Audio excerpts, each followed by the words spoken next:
సంవత్సరంలో 12 రాశుల వారికి ఏ విధంగా ఉంటుందో చెప్పుకుందాము. నిన్న రాత్రి శని కుంభరాశి నుంచి మీనరాశిలోకి వచ్చాడు. మే 14 రాత్రి నుంచి మిథున రాశిలోకి ఉంటాడు. ఒక సంవత్సరం పాటు గురుడు అక్కడే ఉంటాడు. తర్వాత మే 18 తారీఖు రాహువు మీనం నుంచి కుంభరాశిలోకి రావడం జరుగుతుంది. అయితే వీటినే మేజర్ ప్లానెట్స్ అంటారు. ఇవి ముఖ్యమైన గ్రహాలు, పెద్ద గ్రహాలు. మిగతావన్నీ మైనర్ ప్లానెట్స్, అంటే రవి, శుక్ర, బుధ, కుజ, ఇవన్నీ కూడా మైనర్ ప్లానెట్స్. మేజర్ ప్లానెట్స్ శని, గురుడు, రాహు, కేతువు. కాబట్టి ఈ మేజర్ ప్లానెట్స్నే మనము లెక్కలోకి తీసుకోవాలి. ముందుగా మేషరాశి తీసుకుందాము. మేషరాశి అంటే అశ్విని 4 పాదాలు, భరణి 4 పాదాలు, కృత్తిక 1వ పాదము. మేషరాశి వాళ్ళకి ఇవాటి నుంచి ఏలినాటి శని ప్రారంభమైంది. ఇంతవరకు కూడా ఏకాదశంలో శని ఉన్నాడు. నిన్నటి నుంచి ద్వాదశంలోకి వచ్చాడు. అయితే మే 14 వరకు గురుడు అనుకూలంగా ఉంటాడు. మే 15 నుంచి గురుడు అనుకూలంగా ఉండడు. ఈ మేషరాశి వాళ్ళకి ద్వాదశంలో శని ఉండడం వల్ల ఏంటంటే వీరి ఆస్తిని శత్రువులు అపహరించే అవకాశాలు ఎక్కువగా ఉంటాయి. కాబట్టి భూగ్రహాలు కొనేటప్పుడు కానీ అమ్మేటప్పుడు కానీ చాలా జాగ్రత్తగా ఉండాలి. శత్రువులు కుట్రలు పన్నుతూ ఉంటారు మీ ఆస్తులను అపహరించడానికి. తర్వాత అనుకోకుండా ధన వ్యయం ఉంటుంది. తర్వాత కొంతమందికి నేత్ర బాధ ఉంటుంది. తర్వాత కొంతమందికి ఏంటంటే ఇష్టం లేని చోటికి ట్రాన్స్ఫర్ కావడం అనేది జరుగుతుందన్నమాట. అయితే తృతీయంలో గురుడు ఉండడం వల్ల ఏంటంటే వీళ్ళకి సేవకులు అనుకూలంగా ఉండరు. తర్వాత ఉద్యోగంలో చికాకులు ఉంటాయి. దగ్గర బంధువులతోటి మనస్పర్ధలు వచ్చే అవకాశాలు ఉంటాయి. కాబట్టి ఏంటంటే మేషరాశి వాడికి బాగలేదు. కాబట్టి వీళ్ళు తప్పకుండా హనుమాన్ చాలీసా ప్రతిరోజు పఠించాలి. విభూది కుంకుమ పెట్టుకొని హనుమాన్ చాలీసా పఠించాలి. వీలైతే నెలకొకసారి గుడికి వెళ్ళి శనికి తైలాభిషేకం చేయాలి.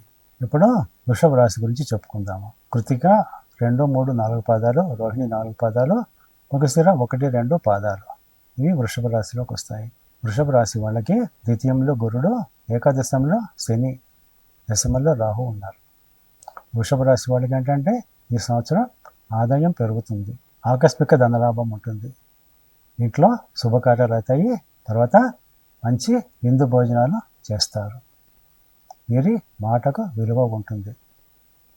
శుభకార్యాలు అవుతాయి. తర్వాత పెళ్లి కాని వారికి పెళ్ళి అవుతుంది. పెళ్ళైన వాళ్ళకి పిల్లలు పుడతారు. వృషభ రాశి వాళ్ళకి చాలా బాగుంది. 2026 మే వరకు చాలా బాగుంది. 2026 జూన్ నుంచి ఒక సంవత్సరం పాటు వీళ్ళకి లాభాలు ఉంటాయి, కానీ కొత్త పెట్టుబడులు పెట్టకూడదు. ఇతరులకు డబ్బులు ఇవ్వకూడదు. ఇస్తే తిరిగి రావు. పెట్టుబడి ఈ 1 సంవత్సరంలో పెట్టవచ్చు, తర్వాత పెట్టకూడదు. మొత్తం మీద ఏంటంటే ఈ 2 ఏళ్ళు కూడా వాళ్ళకి లాభాలే ఉంటాయి. ఇప్పుడు మిథున రాశి వాళ్ళకి మృగశిర 3, 4 పాదాలు, ఆరుద్ర, పునర్వసు 1, 2, 3 పాదాలు. వీళ్ళకి ఏంటంటే గురుడు లగ్నంలో ఉంటాడు మే 15వ తారీఖు నుంచి. రాహువు 9వ స్థానంలో, శని 10వ స్థానంలో ఉంటాడు. ఈ రాశి వాళ్ళు ఏంటంటే ఉద్యోగంలో మార్పులు చేయకూడదు. కొన్ని పాపపుట ఆలోచనలు వస్తాయి వీళ్ళకి. తర్వాత ఆస్తి కొనడంలో బాగా ఆలోచించి కొనాలి. తర్వాత లగ్న రాశిలో గురుడు సంచారం చేస్తూ ఉండడం వల్ల ఏంటంటే వీళ్ళు అనుకూలమైన చోటికి బదిలీ అయ్యే అవకాశాలు ఉంటాయి.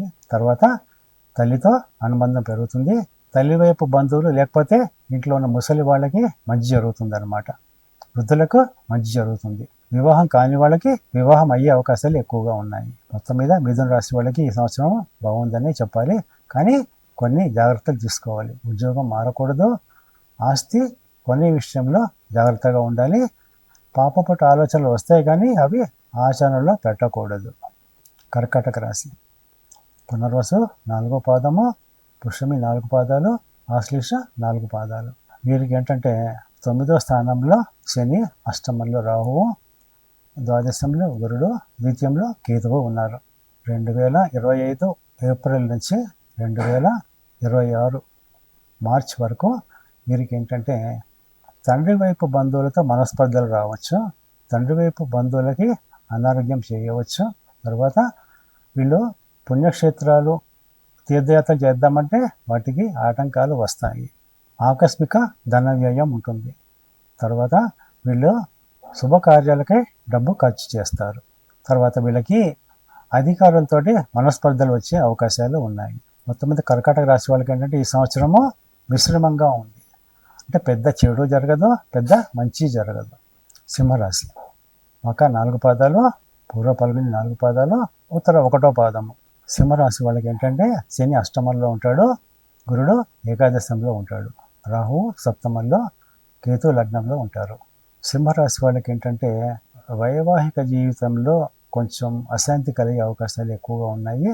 అంటే జీవిత భాగస్వామితో మనస్పర్ధలు వచ్చే అవకాశాలు ఎక్కువగా ఉన్నాయి. తర్వాత కొత్తగా పెళ్లి చేసుకునే వాళ్ళు ఏంటంటే చాలా జాగ్రత్తగా ఆచితూచి వ్యవహరించాలి. తర్వాత ప్రయాణాలు చేసేటప్పుడు మాత్రం చాలా జాగ్రత్తగా ఉండాలి. అంటే అష్టమి, నవములు, చతుర్దశి, పౌర్ణమి, అమావాస్య ఈ రోజుల్లో ప్రయాణం చేయకుండా ఉండడం మంచిదన్నమాట. గురుడు ఏకాదశిలో ఉండడం వల్ల ఒక సంవత్సరం మాత్రం వీళ్ళకి బాగుంటుంది. ఈ ఒక సంవత్సరంలో వీళ్ళకి ధనలాభం ఉంటుంది, మిత్రుల వలన కలిసి వస్తుంది, కొన్ని విలువైన వస్తువులు, ఆభరణాలు కొంటారు. తర్వాత కొన్ని మనోవాంఛలు ఫలిస్తాయి. ఈ అష్టమ శని 2027 జూలై వరకు ఉంటుంది. కాబట్టి 2026 జూలై నుంచి ఒక సంవత్సరం పాటు ఈ రాశి వాళ్ళు జాగ్రత్తగా ఉండాలి. ఈ కాలంలో ఏంటంటే వీడికి బంధు నష్టం జరిగే అవకాశాలు ఎక్కువగా ఉన్నాయి.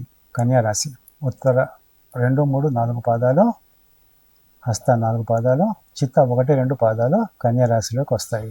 కన్యా రాశి వాళ్ళకి షష్టమంలో రాహు మంచిదే, సప్తమంలో శని మంచిది కాదు, దశమ స్థానంలో గురుడు మంచిది కాదు, ద్వాదశంలో కేతువు మంచిది కాదు.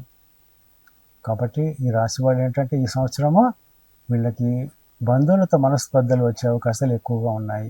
ప్రయాణాలు చేసేటప్పుడు జాగ్రత్తలు పాటించాలి. వివాహం చేసుకోదలిచిన వాళ్ళు చాలా జాగ్రత్తగా ఉండాలి. ఎందుకంటే సరైన భాగస్వామి రాకపోవచ్చు. పెళ్ళైన వాళ్ళకేమో వైవాహిక జీవితంలో అసంతృప్తి ఉంటుంది, మార్పులు వస్తాయి. దశమంలో గురుడు ఉండడం వల్ల ఏంటంటే వీరికి వృత్తిలో మార్పు చేయాలనే ఆలోచనలు వస్తాయి, కానీ మార్పులు చేయకూడదు. షష్టమంలో రాహు ఉండడం మంచిదే. దీనివల్ల వీరికి కొంత ఆస్తి విషయంలో, భూగృహాల విషయంలో కొంత అనుకూలత ఉంటుంది. ఇప్పుడు తులారాశి చిత్త 3, 4 పాదాలు, స్వాతి 4 పాదాలు, విశాఖ 1, 2, 3 పాదాలు. ఈ రాశి వాళ్ళకి ఏంటంటే షష్టమంలో శని ఉంటాడు, పంచమంలో రాహువు, నవమ స్థానంలో గురుడు, ఏకాదశంలో కేతువు ఉంటారు. తులారాశి వాళ్ళకి 2025 ఏప్రిల్ నుంచి 2027 జూలై వరకు చాలా మంచి కాలం. ఈ కాలంలో వాళ్ళకి అధికారం వచ్చే అవకాశాలు ఉన్నాయి. తర్వాత భూగృహాలు కొనే అవకాశం ఉంది, విలువైన వస్తువులు, ఆభరణాలు వచ్చే అవకాశం ఉంది. తర్వాత అధికారం పెరుగుతుంది, జయం ఉంటుంది, ఆదాయం పెరుగుతుంది, అప్పులు తీరుతాయి. వీరు పుణ్యక్షేత్రాలు దర్శించే అవకాశం ఉంది. ఇంట్లో శుభకార్యాలు అవుతాయి. పెళ్లి కాని వాళ్ళకి పెళ్ళి అవుతుంది. వృశ్చిక రాశి వీరికి పంచమంలో శని, అష్టమంలో గురుడు ఉంటారు. విశాఖ 4వ పాదము, అనురాధ 4 పాదాలు, జ్యేష్ఠ 4 పాదాలు విశాఖ రాశి వృశ్చిక రాశిలోకి వస్తాయి. ఈ రాశి వాళ్ళు ఏంటంటే షేర్ మార్కెట్ విషయంలో చాలా జాగ్రత్తగా ఉండాలి. అంటే పెట్టుబడులు పెట్టకూడదు, ఇతర వ్యాపారాల్లో కూడా పెట్టుబడులు పెట్టకూడదు. ఆకస్మిక ధన వ్యయం ఉంటుంది. ఊహించని విధంగా డబ్బు ఖర్చు అవ్వడము, లేకపోతే నష్టం రావడము జరుగుతుంది. వీళ్ళకి సంతానం వల్ల కొంచెం అశాంతి కలిగే అవకాశం ఉంటుంది. తర్వాత ప్రియమైన వారు లేకపోతే బంధువులు దూరం అవుతారు. అంటే బంధు నష్టం కాదు, దూరం అవుతారు. వీళ్ళకి ఏంటంటే ఇతరులతో మనస్పర్ధలు వచ్చే అవకాశాలు ఎక్కువగా ఉన్నాయి. ధనుస్సు రాశి అంటే మూల 4 పాదాలు, పూర్వాషాఢ 4 పాదాలు, ఉత్తరాషాఢ 1వ పాదం ధనుస్సు రాశిలోకి వస్తాయి. వీరికి ఏంటంటే తృతీయంలో రాహు మంచిదే, శని చతుర్థం మంచిది కాదు, సప్తమంలో గురుడు చాలా మంచిది. ఈ రాశి వాళ్ళకి ఏంటంటే 2025 ఏప్రిల్ నుంచి 27 జూలై వరకు శని బాగా లేకపోవడం వల్ల వీళ్ళ జీవిత భాగస్వామికి తీవ్ర అనారోగ్యం చేసే అవకాశాలు ఉంటాయి. తర్వాత గృహ మార్పుకి అవకాశం ఉంది. వాహనం కొనే విషయంలో చాలా జాగ్రత్తగా ఉండాలి. తర్వాత జల సంబంధ కష్టం వచ్చే అవకాశాలు ఉన్నాయి. తర్వాత సప్తమంలో గురుడు ఉండడం వల్ల 2026 మే లోపల వివాహం అయ్యే అవకాశాలు ఉన్నాయి. తర్వాత తీర్థ పుణ్యక్షేత్రాలు దర్శించడం ఉంటుంది. విహారయాత్రలు చేస్తారు, బంధువులతో కలుస్తారు. మకర రాశి ఉత్తరాషాఢ 2, 3, 4 పాదాలు, శ్రవణం 4 పాదాలు, ధనిష్ట 1, 2 పాదాలు. మకర రాశి వాళ్ళకి తృతీయంలో శని, షష్టమంలో గురుడు ఉంటారు. ద్వితీయంలో రాహు, అష్టమంలో కేతు. ఈ రాశి వాళ్ళకి ఏంటంటే తృతీయంలో శని ఉండడం వల్ల చాలా బాగుంటుందని చెప్పాలి. ఈ రాశి వాళ్ళకి ఉద్యోగంలో అభివృద్ధి ఉంటుంది. భూగృహాలు కొనే అవకాశం ఉంది. ఉద్యోగం లేని వాళ్ళకి ఉద్యోగం వస్తుంది. తర్వాత ఇష్టమైన చోటుకి బదిలీ అయ్యే అవకాశాలు ఉన్నాయి. తర్వాత సేవకులు అనుకూలంగా ఉంటారు. షష్టమంలో గురువు ఉండడం మంచిది కాదు, అయినా కానీ శని బాగుండడం వల్ల వీళ్ళకి ఈ సంవత్సరం చాలా బాగుంటుందని చెప్పాలి. ముఖ్యంగా ఏంటంటే ధన వృద్ధి ఉంటుంది, అప్పులు తీరుతాయి. తర్వాత సన్మానాలు, పొగడ్తలు ఉంటాయి. బిరుదులు వచ్చే అవకాశం ఉంది. అవార్డ్స్ అండ్ రివార్డ్స్ వచ్చే అవకాశం ఉంది. తర్వాత కుంభరాశి ధనిష్ట 3, 4 పాదాలు, శతభిషం 4 పాదాలు, పూర్వభద్ర 1, 2, 3 పాదాలు. కుంభరాశి వాళ్ళకి ఏంటంటే ఇవాటి నుంచి శని బాధలు 90% తగ్గిపోయినట్టే, అంటే ఇంకా 10% ఉంటాయి.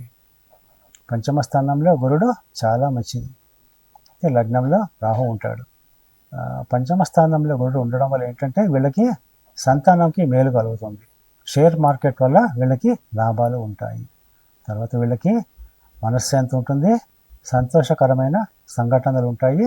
తర్వాత వీళ్ళకి ప్రియమైన వారిని కలుసుకునే అవకాశాలు ఎక్కువగా ఉంటాయి.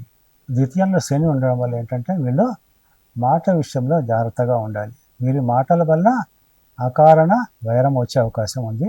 తర్వాత అకాల భోజనం ఉంటుంది. ద్వితీయంలో శని ఉండడం వల్ల ఏంటంటే కుటుంబంలో ఎవరికైనా అనారోగ్యం చేసే అవకాశాలు ఉన్నాయి. అయితే కుంభరాశి వాళ్ళకి ఏలినాటి శని ఇంకా 10% ఉంది. అంటే 2027 జూలై తోటి వీళ్ళకి ఏలినాటి శని సమాప్తం అయిపోతుంది. వీలైతే హనుమాన్ చాలీసా చదవడం మంచిది.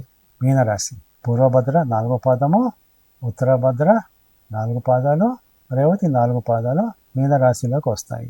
మీనరాశి వాళ్ళకి శని లగ్నంలో ఉన్నాడు, గురుడు చతుర్థంలో ఉన్నాడు. వీళ్ళకి ఏలినాటి శని 100% ఉంది ఈ సంవత్సరం. 2027 జూలై వరకు శని ఎఫెక్ట్ బాగా ఉంది కాబట్టి వీళ్ళు శివుడికి అభిషేకం చేయించుకోవడం మంచిది. వీలైతే శనిగ్రహ జపం చేయించుకోవాలి. శనికి దానాలు ఇవ్వాలి. శనివారం నాడు గుడికి వెళ్ళి నల్ల నువ్వులు దానం ఇవ్వాలి. లేకపోతే శనికి తైలాభిషేకం చేయించుకోవాలి. మీనరాశి వాళ్ళకి ఏంటంటే ఈ 2 సంవత్సరాలు కూడా శరీర కష్టం ఉంటుంది, అనారోగ్యం చేసే అవకాశాలు ఎక్కువ. తర్వాత వీళ్ళు అంత్యక్రియలలో పాల్గొనే అవకాశాలు ఎక్కువగా ఉంటాయి. తర్వాత భయం అనేది ఉంటుంది, మనశ్శాంతి ఉండదు. తర్వాత వీళ్ళకి ఇష్టం లేని చోటికి ట్రాన్స్ఫర్ అయ్యే అవకాశాలు ఎక్కువగా ఉంటాయి. కాబట్టి మీనరాశి వాళ్ళు చాలా జాగ్రత్తలు తీసుకోవాలి. 2027 జూలై నుంచి వీళ్ళకి ఏలినాటి శని బాధల నుంచి 90% విముక్తి లభిస్తుంది.